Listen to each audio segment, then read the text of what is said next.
আসসালামু আলাইকুম এভরিওয়ান। প্রাথমিক বিদ্যালয়ের প্রধান শিক্ষক এবং সহকারী শিক্ষক প্রস্তুতির গণিত বিষয়ে আজকে বিভিন্ন প্রকার কোণ নিয়ে বিগত বছরে আসা কিছু প্রশ্ন সলভ করব। অলরেডি প্রথম ধাপের প্রাথমিক সহকারী শিক্ষকের নিয়োগ আজকে প্রকাশিত হয়ে গেছে। তো আমরা শুরু করি। এখানে আমি ১০টি প্রশ্নের সমাধান করেছি। একটি ত্রিভুজের ৩টি কোণের অনুপাত দেওয়া আছে ৬:৮ অনুপাত ১০ হলে বৃহত্তম কোণের পরিমাণ কত ডিগ্রি? ত্রিভুজের ৩ কোণের সমষ্টি আমরা জানি এখানে ১৮০ ডিগ্রি। তো ১৮০ ডিগ্রি ৩টা যোগ করলে এই x এর মান হয়। তারপর বৃহত্তম কোণ দেওয়া আছে ১০, তো ১০x, তারপর ২ ৫ দুগুণে ১০, এটা এখানে ৭৫ ডিগ্রি আসে। তারপর ২ নাম্বার প্রশ্ন হচ্ছে সমকোণী ত্রিভুজের অতিভুজের সংলগ্ন কোণ দুইটির প্রত্যেকটি সূক্ষ্মকোণ। তাহলে সমকোণী ত্রিভুজ যেহেতু ৯০ ডিগ্রি, তাহলে তার পাশে দুইটা মানে একটা ত্রিভুজের তো ১৮০ ডিগ্রি, তাহলে ৯০ ডিগ্রি এখানে থাকলে ৪৫, তাহলে ৯০ ডিগ্রি থেকে ছোট কোণগুলো কিন্তু সূক্ষ্মকোণ, বড় কোণগুলো কিন্তু স্থূলকোণ।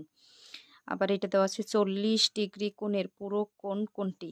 পূরক কোণ হয়েছে দুইটি কোণের সমষ্টি মিলে যদি ৯০ ডিগ্রি হয় তাইলে কিন্তু এক সমকোণ। এক সমকোণ মানেই একটা আর একটার পূরক কোণ বলে। তাহলে ৯০ ডিগ্রি থেকে যদি ৪০ বিয়োগ করি তাহলে এখানে ৫০ ডিগ্রি থাকে। এটাই কিন্তু উত্তর হবে। তারপর একটি ত্রিভুজের ৩ কোণের সমষ্টি আর অনুপাত ১, ২, ৩, যেহেতু একটার মান দুইটার সমান তাহলে এটা ৯০ ডিগ্রি এক সমকোণ হবে, তাই এটা সমকোণী ত্রিভুজ হবে।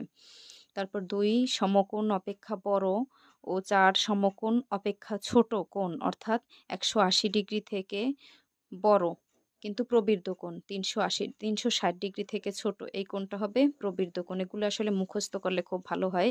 এরকম ছোট ছোট প্রশ্নগুলাই এসে থাকে।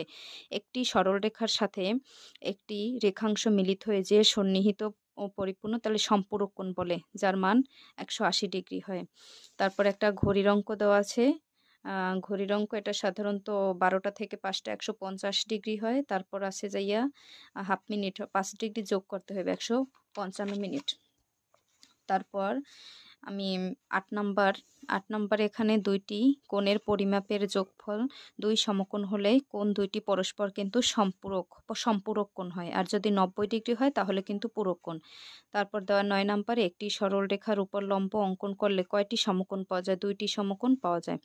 দুইটি পরস্পর পূরক কোণের মধ্যে একটির মান ৩৫ ডিগ্রি হলে অপরটির মান কত? ৯০ ডিগ্রি থেকে ৩৫ বিয়োগ করলে কিন্তু পূরক কোণের অপর মান পাওয়া যায়, অপর যে পূরক কোণটা ৫৫ ডিগ্রি মান।